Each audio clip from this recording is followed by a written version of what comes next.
Bienvenidos. Canal en Cristo Vivo. Muy buenas tardes. Muchas gracias por estar. Arrancamos.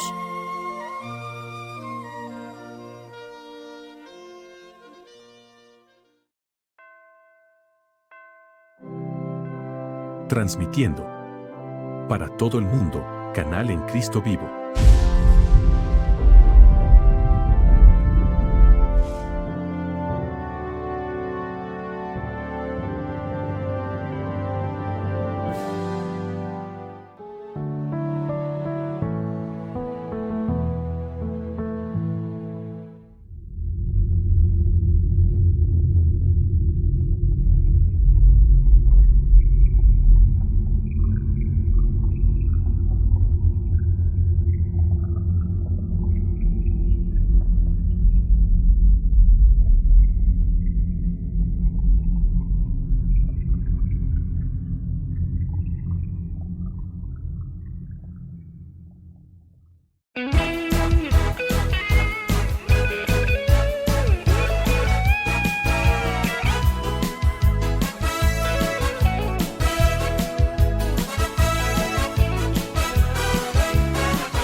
Con usted y la Biblia.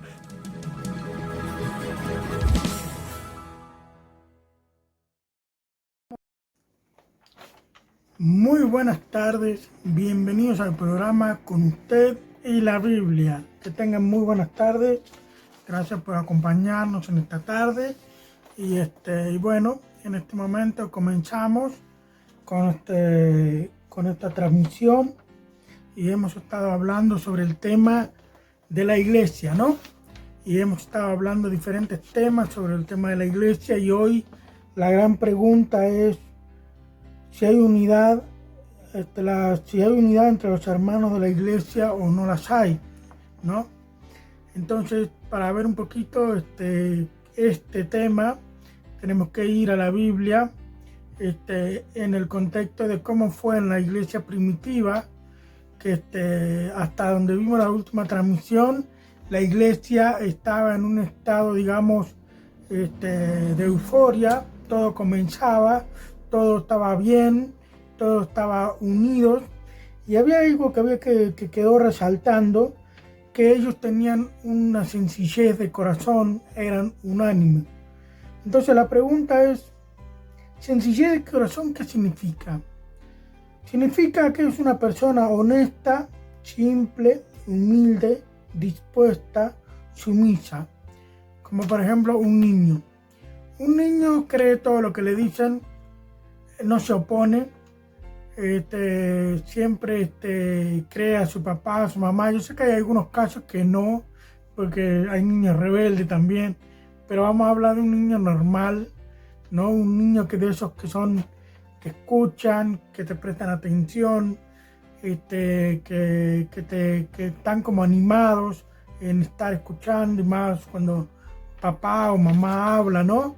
El niño siempre está atento, ¿viste? A lo que dice su papá y su mamá, siempre está como dispuesto, siempre, ¿no? Es distinto, ¿no? Es un niño, una persona abierta, como quien dice, ¿no?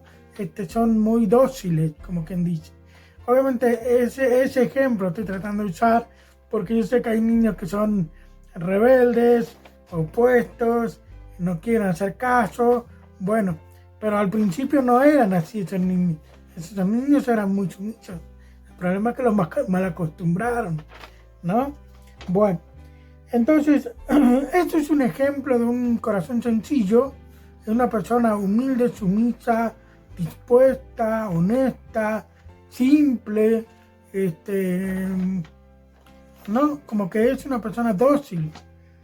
Pero eso era lo que estaba sucediendo en aquella época con los primeros discípulos, o sea, la iglesia primitiva, la primera iglesia.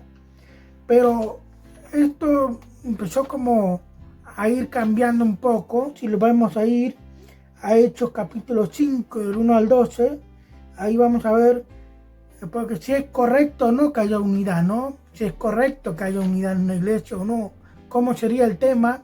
Pero acá vamos a ver cómo es que empezó a no haber esa unidad. Cómo es que empezó, cuál es el patrón que llevó a que la iglesia empezó como a tener esa ruptura que hoy día ya no vemos una iglesia. Vemos miles de iglesias, miles de doctrinas, miles de enseñanzas, pero Dios es uno solo, su mensaje es uno solo, su enseñanza es uno. Pero ¿qué ha pasado? Que de la misma enseñanza unos dicen una cosa, otros dicen otra, y otros dicen otra, y otros dicen otra. Entonces al final es como que no están de acuerdo. Entonces acá este es el comienzo, es el primer pecado, digamos, que se publica ahí, ¿no? Pero también fue el pecado público, porque todo el mundo se enteró, y también fue un escándalo fuerte, porque fue algo como que fue algo que toda la ciudad se enteró, los que no tenían nada que ver con la iglesia, y que a raíz de eso llegaron a un punto de que los apóstoles eran más respetados. Pero esto es el comienzo donde la iglesia empieza a ser, como quien dice, atacada, ¿no? Empieza a cambiar un poco el tema, a notarse esa aparente división. Pero vamos a ver un ejemplo del primero, el primer ejemplo del desvío. Entonces dice, pero cierto hombre llamado Ananías, con Safira su mujer, vendió una heredad y sustrajo del precio, sabiéndolo también su mujer. Y trayendo solo una parte, la puso a los pies de los apóstoles y le dijo Pedro, Ananías, ¿por qué llenó Satanás tu corazón para que mintieses al Espíritu Santo y sustrajeses del precio de la heredad, reteniéndola? ¿No se te quedaba a ti y vendida? ¿No estaba en tu poder? ¿Por qué pusiste esto en tu corazón? No has mentido a los hombres, sino a Dios. Al oír Ananías estas palabras, cayó y expiró. Y vino un gran temor sobre todos los que lo oyeron, y levantándose los jóvenes, lo envolvieron y sacándolo, lo sepultaron. Pasado un lapso como de 3 horas, sucedió que entró su mujer, no sabiendo lo que había acontecido. Entonces Pedro le dijo, dime, ¿vendiste en tanto la heredad? Ella dijo, sí, en tanto. Y Pedro le dijo, ¿por qué conviniste en tentar el Espíritu del Señor? He aquí a la puerta los pies de los que han sepultado a tu marido y te sacarán a ti. Al instante ella cayó a los pies de él y expiró. Y cuando entraron los jóvenes, la hallaron muerta y la sacaron y la sepultaron junto a su marido. Y vino gran temor sobre toda la iglesia y sobre todos los que oyeron estas cosas. Y por las manos de los apóstoles se hacían muchas señales y prodigios en el pueblo, y estaban todos unánimes en el pórtico de Salomón. Bien. Acá vemos un ejemplo, porque la iglesia sigue siendo una todavía, pero hubo alguien, obviamente, nadie estaba obligado a vender su heredad, sus propiedades para darle el dinero a los apóstoles. El problema no fue eso tampoco. El problema fue, y tampoco fue el problema que se quedara con la plata. Si quería que se lo quedara, no había problema, si no quería darlo todo. Pero el problema fue de que Ananías sustrajo una parte, pero ¿qué hizo? Mintió, ¿no? Mintió diciéndole, esto es todo el dinero que tengo de la casa. Pero Pedro no era un hombre común y corriente, era un hombre que poseía, aquellos hombres que realmente tienen al Señor, tienen temor de Dios, tienen respeto de Dios. Pasa esto, que ellos tienen, no solamente son hombres, sino que tienen el poder del Espíritu Santo, como habíamos hablado.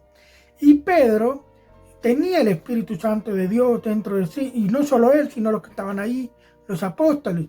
Y era un gran poder que había. Y todo comenzaba como que Dios estaba escribiendo la historia. Bueno, en Hechos es la historia escrita, pero estaba escribiendo la historia de lo que estaba sucediendo en ese tiempo. Entonces, lo que estaba haciendo Dios es mostrarle a la gente de que los apóstoles tenían autoridad de Dios. No eran solamente unos simples hombres. Sí lo eran simples, pero por esa simpleza, por esa sencillez, ellos tenían el Espíritu Santo. Por esa humildad, el Espíritu Santo estaba en ellos. Entonces no eran hombres débiles, eran poderosos. Entonces, Ananías, el problema de él era de que él le mintió al Espíritu de Dios. O sea, a Dios le mintió. Entonces, por eso Pedro le pregunta, ¿no? Entonces dice, ¿por qué? Dice, ¿por qué? Ay, perdón. Dijo Pedro a Ananías en el versículo 3, ¿por qué llenó Satanás tu corazón para que mintieses al Espíritu Santo? Así que Ananías había llenado, o sea, había pensado, había meditado, había pensado que podía engañar no solo a Pedro, sino a Dios. Había pensado que Dios no lo veía. Había pensado como que no se iban a enterar.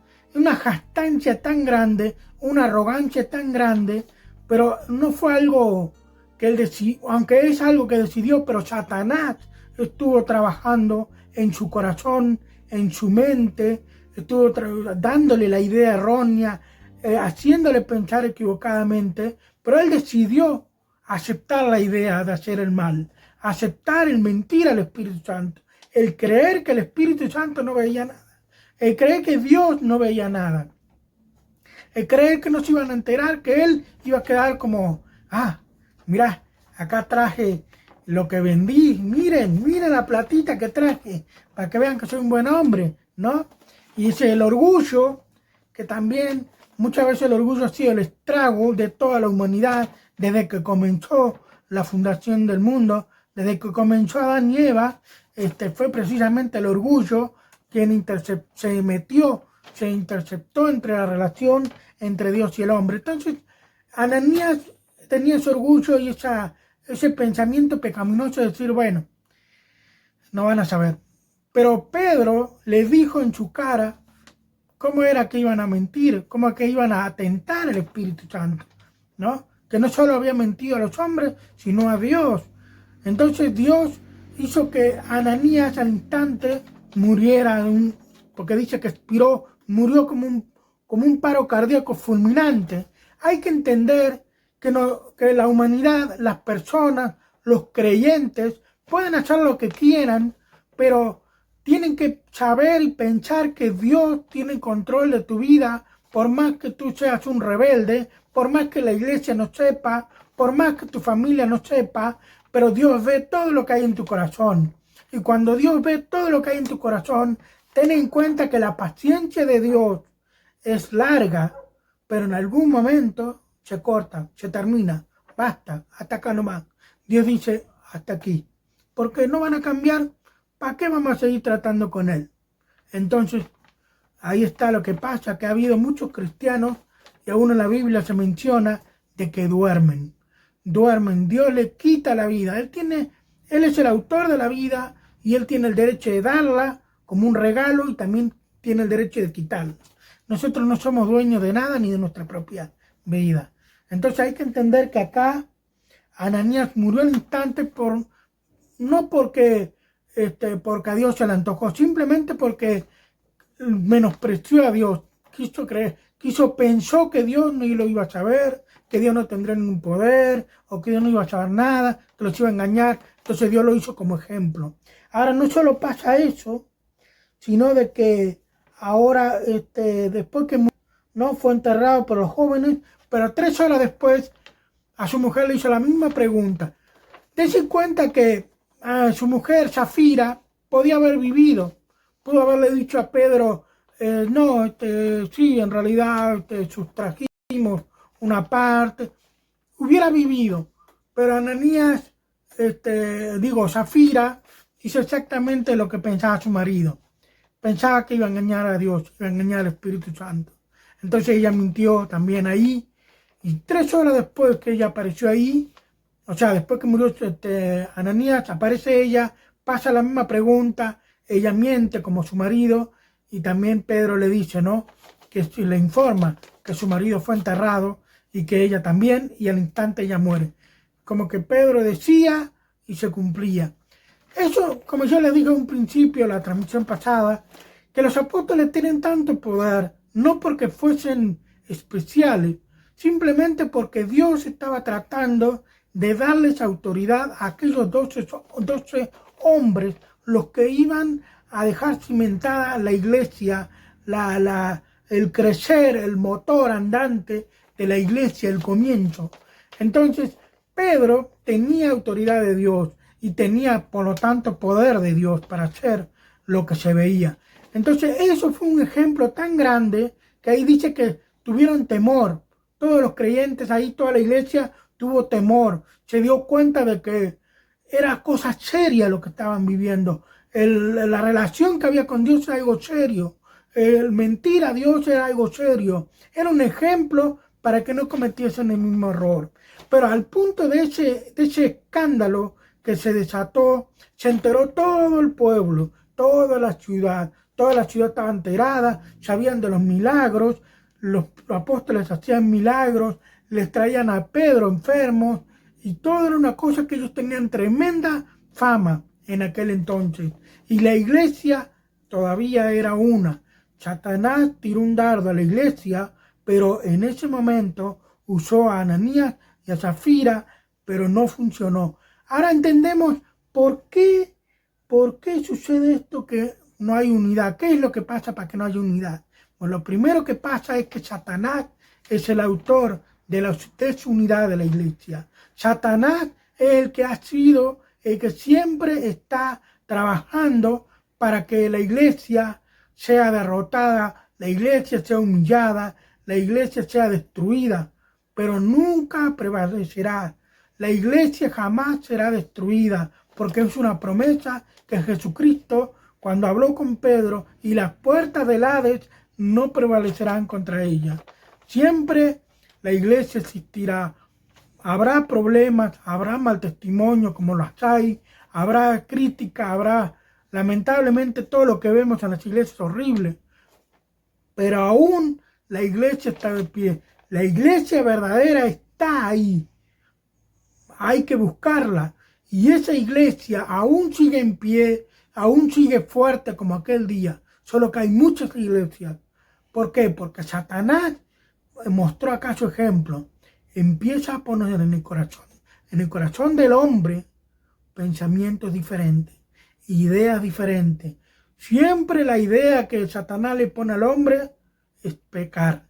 Pecar contra Dios de cualquier color, de cualquier forma, de cualquier sintonía. Satanás busca toda la forma posible para entrar en el corazón del hombre y hacerlo pensar distinto, hacerlo pensar erradamente. Acá vemos a Ananías, quien pensó erradamente, y Dios actuó en ese tiempo. Ahora, ¿puede haber unidad sin estar de acuerdo todos? ¿Puede haber unidad en la iglesia sin estar todos de acuerdo? Bueno, seguimos viendo lo que está pasando con ejemplos. Ahora en Hechos 15:5 es otra historia. La iglesia continúa creciendo en cantidad, en número, milagros, sanación. Los ciegos ven, los sordos escuchan, los cojos caminan, paralíticos caminan. Pues es una cosa tremenda, como en los tiempos de Jesús, los apóstoles estaban viviendo ellos sin estar Jesús presente físicamente, pero espiritualmente estaba porque era el Espíritu Santo. Entonces, Eso estaba sucediendo. La iglesia estaba creciendo en número, en testimonio, en poder, en potencia. Y era impresionante aquello. La fama también estaba creciendo. Ahora en Hechos 15:5, mucho más tarde obviamente de lo que donde estuvimos leyendo, sucedió que hubo una discusión, porque ahora parece que va a querer entrar una doctrina, que una enseñanza que no es la correcta dentro de la iglesia. Todavía la iglesia sigue siendo una, pero Satanás vuelve a atacar a la iglesia de otra manera. Dice así en el capítulo 15, versículo 5 de Hechos, dice: pero algunos de los de la secta de los fariseos que habían creído se levantaron diciendo: es necesario circuncidarlos y mandar que guarden la ley de Moisés. Nótese que dice ahí, pero algunos de la secta de los fariseos. A ver, vamos a hacer pausa ahí. Algunos de la secta. Bien, estamos viendo por primera vez religión. Secta, religión, es lo mismo. Estamos viendo acá por algunos de los de la religión de los fariseos. Y tenemos la religión de los fariseos acá. A ver, ¿dónde está la iglesia farisea? No hay. Hoy día no existe la iglesia farisea. Pero en aquel entonces existía la religión de los fariseos, la iglesia de los fariseos. También existía la iglesia de los saduceos. Y si ustedes se pueden buscar ahí, los fariseos creían que había resurrección de los muertos. Los saduceos no creían en la resurrección de los muertos. Y Cristo estaba todo el tiempo discutiendo con ellos. O sea, el Señor estaba enseñándoles, pero ellos le discutían. Entonces, acá algunos de los que habían, o sea, había gente de otra religión, de los fariseos, habían creído en la salvación. Habían realmente creído en el Señor. Habían creído en lo correcto. Pero resulta que ellos dijeron no. Algunos de los fariseos decían, no es por gracia. La salvación no es solo por fe, sino que hay que circuncidarse y mandar que guarden toda la ley para ser salvos. Eso es lo que dice todo el contexto ahí en Hechos 15. Los pueden leer a partir del 5, en esos versículos. Todo el capítulo 15 lo van a ver ahí. Que es una discusión porque estaban queriendo poner ahora que hay que guardar la ley de Moisés. La ley hay que guardarla, si no puede ser salvo. Hay que circuncidarse. ¿Tá? Entonces, si alguno no sabe lo que es circuncisión, búsquelo en el diccionario. ¿Tá? Entonces, eso era lo que había que hacer para poder ser salvo. Eso era una doctrina diferente a lo que se estaba enseñando en los tiempos de Jesús.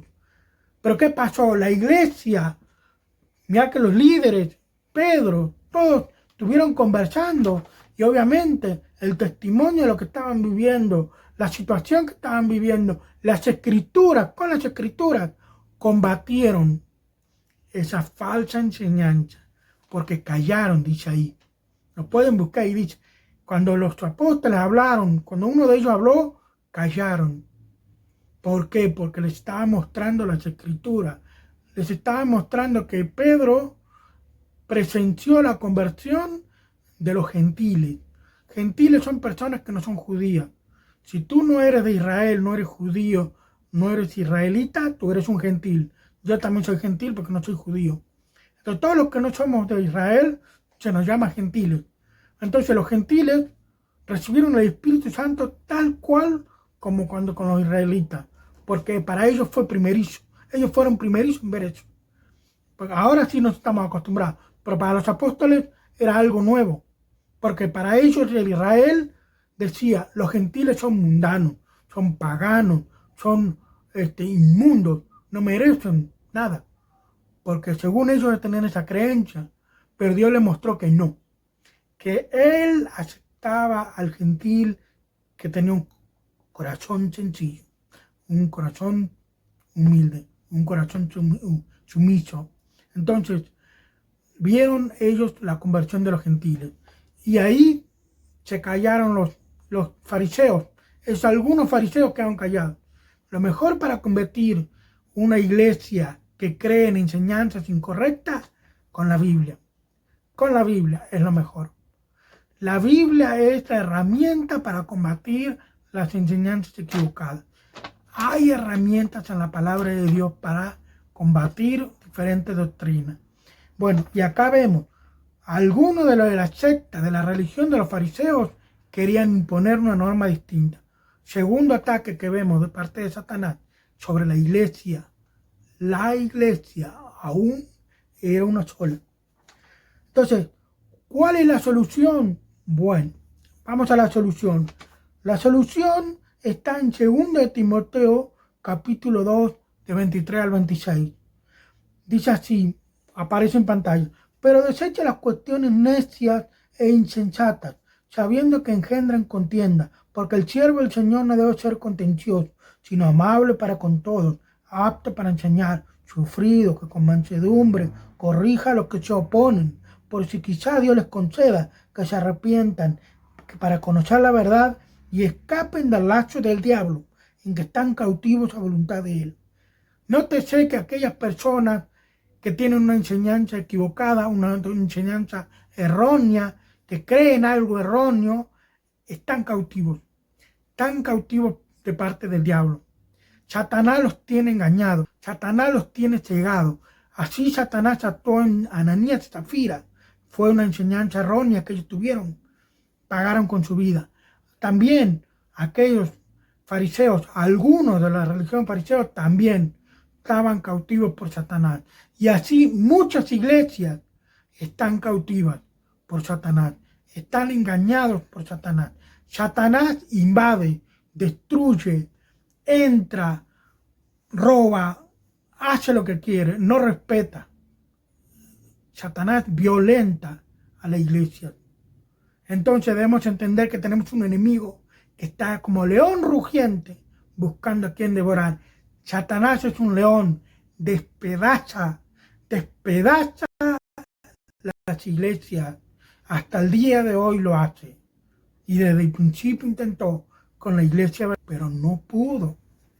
Entonces, ¿qué dice Pablo? Bueno, no discutan, no sirve de nada, porque dice: desecha las cuestiones no insensatas, sabiendo que engendran contienda. ¿Contienda qué? Discusión. Las discusiones no sirven de nada. Tú enseñas y ellos no aceptan tu enseñanza. Tú lo enseñas con amabilidad, con bondad, con mansedumbre, con paciencia, con amor. No discutas. Si ellos no aceptan lo que tú enseñas, oras por ellos. Punto. Esa es la manera correcta. Pero claro, una iglesia donde hay un grupo de personas que creen una cosa, otro grupo cree en otra, otro... Imposible. Imposible, no puede seguir. Pero esa es la manera de actuar. Pero ¿qué pasa ahora? ¿Cuál es la consecuencia de todo esto? Cuando aparecen hermanos engañados por Satanás, o personas que son engañadas por Satanás y no son hermanos, sino que son lamentablemente inconversos, porque no han entendido correctamente la salvación. Segunda de Tesalonicenses 3:6, lo ven en pantalla, dice: pero os ordenamos, hermanos, en el nombre de nuestro Señor Jesucristo, que os apartéis de todo hermano que ande desordenadamente y no según la enseñanza que recibiste de nosotros. Pablo dice: pero os ordenamos, hermanos. Es una orden, es un mandato. En el nombre de nuestro Señor Jesucristo es una orden. Que se aparten de todo hermano que ande desordenadamente y no según las enseñanzas que recibiste de nosotros. Acá sucede dos cosas. Cuando un hermano está en error o una persona inconversa sigue en el error, sucede dos cosas. O los se van o el pastor lo tiene que sacar. Porque en una iglesia tienen que mantener la unidad de la enseñanza. La unidad de la enseñanza. No puede haber diferentes enseñanzas en la iglesia y que se oponen y se choquen. O se va, porque normalmente se van, porque no creen en eso que enseñan. O el pastor lo tiene que sacar, los líderes, los diáconos, los hermanos tienen que sacarlo. Si tú enseñas con la palabra de Dios, no tiene más remedio que sacarlo. Porque acá dice, ordenamos, es una orden, sepárense. Es una orden, dice Pablo.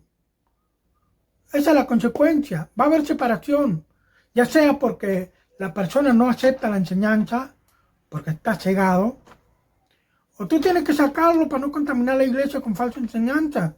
Y a veces hay que ser valiente para mantener la iglesia pura. Último versículo y concluimos. Judas 3:1 dice, amado, por la gran solicitud que tenía de escribir acerca de nuestra común salvación, me ha sido necesario escribiros exhortándoos que contendáis ardientemente por la fe que ha sido una vez dada a los santos. No voy a dar mucha vuelta, porque parece una contradicción. O discutimos o no discutimos. Bueno, hay una sola cosa que podemos discutir: la salvación. Y yo tengo el poder para discutir sobre que la salvación es por la gracia, la fe en la muerte de Jesús en la cruz, que pagó por los pecados de todo el mundo, tuyo y mío, y que por creer en ese sacrificio, poner fe en el sacrificio de Jesús, eso me salva. Eso va a hacer que yo tenga una fe verdadera y que yo sea un verdadero creyente, porque mi fe está puesta en el Señor Jesucristo, en mi Señor Jesucristo, y que gracias a Él tengo acceso al cielo. Nada más, nadie tiene que hacer obras, por favor. Eso está mal, eso es un error, eso es grave, eso es idea de los fariseos, que ya no están. Es Satanás queriendo confundirte. La salvación es por gracia,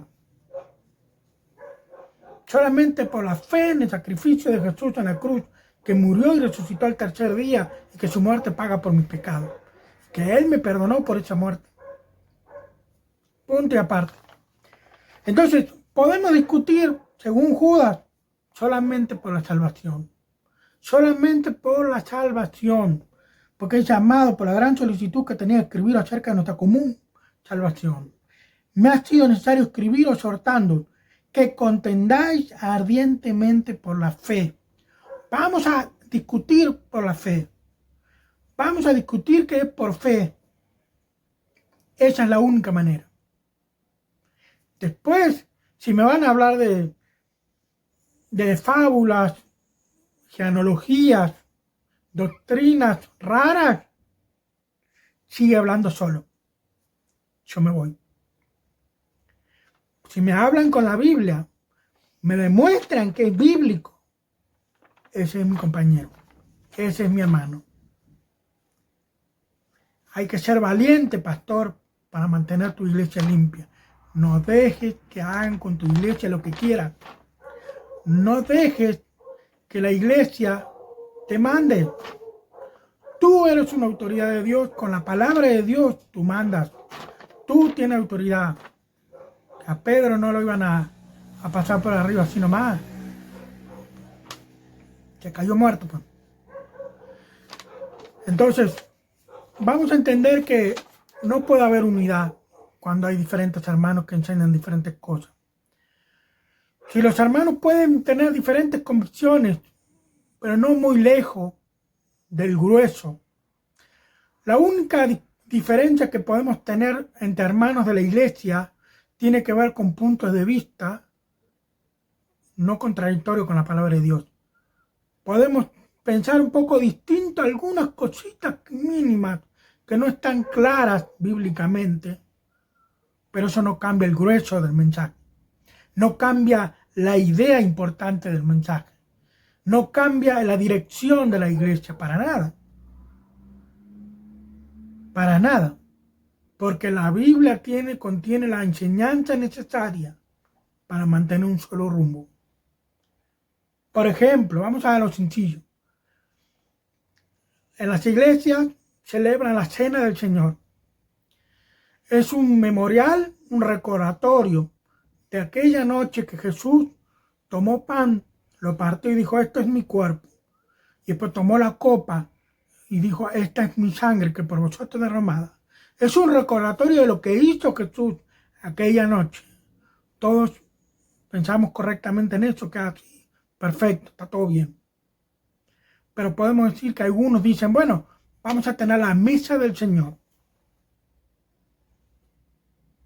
Hay una diferencia.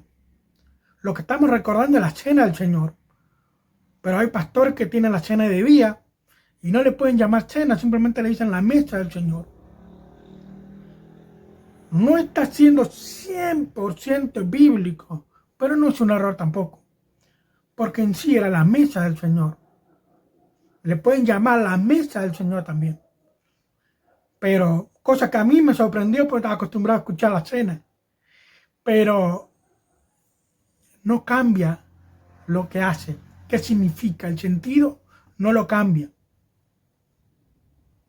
Pero yo, en mis convicciones, por respeto a la palabra de Dios y de Dios, y porque un día vamos a dar cuenta ante Dios, cada uno de nosotros, de lo que hicimos acá en la tierra. Quiero ser lo más bíblico posible. Todo bíblico. Si tengo que hacerlo de noche a la cena del Señor, lo hago de noche, por lo menos por ese día. Y si no, está bien, no hay problema, pero yo prefiero hacerlo de noche. Entonces, conclusión, vamos a discutir si por la fe, no vamos a discutir otra cosa que eso. Pero eso sí, vamos a enseñar con amor, vamos a ser unánimes, vamos a ser unidos, porque buscamos en la misma dirección. Queremos obedecer a Dios, queremos buscar que lo que estamos aprendiendo y que lo que enseñamos es bíblico. Es 100% lo que Dios quería. No queremos ni una pizca de diferencia en hacer algo en contra de la voluntad de Dios. Tenemos que tener mucho cuidado con nuestro corazón. Tenemos que tener mucho cuidado con cosas que no estén en la Biblia. Porque Ananías estaba haciendo cosas que no eran de la voluntad de Dios. Y le pasó lo que le pasó. Dios está tan vigente hoy como lo estuvo en los tiempos de Ananías y Zafira. Y ha pasado que pastores han perdido la vida por estar engañando.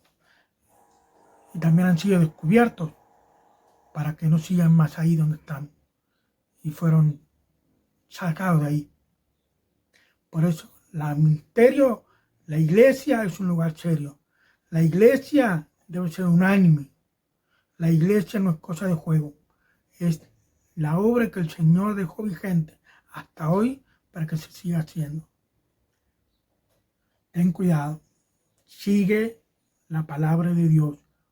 Busca, estudia, enseña bíblico. Dios le bendiga. Con usted y la Biblia los próximos viernes. Nos vemos a las 4 de la tarde. Seguimos con la serie La Familia. La iglesia, perdón. Hasta pronto.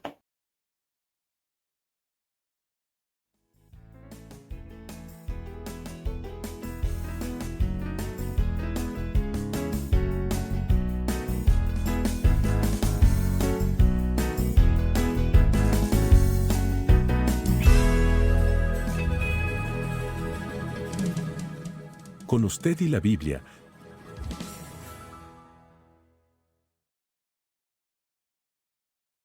Fue una transmisión de Canal en Cristo Vivo. Muchas gracias por acompañarnos, que tenga muy buen fin de semana, hasta la próxima.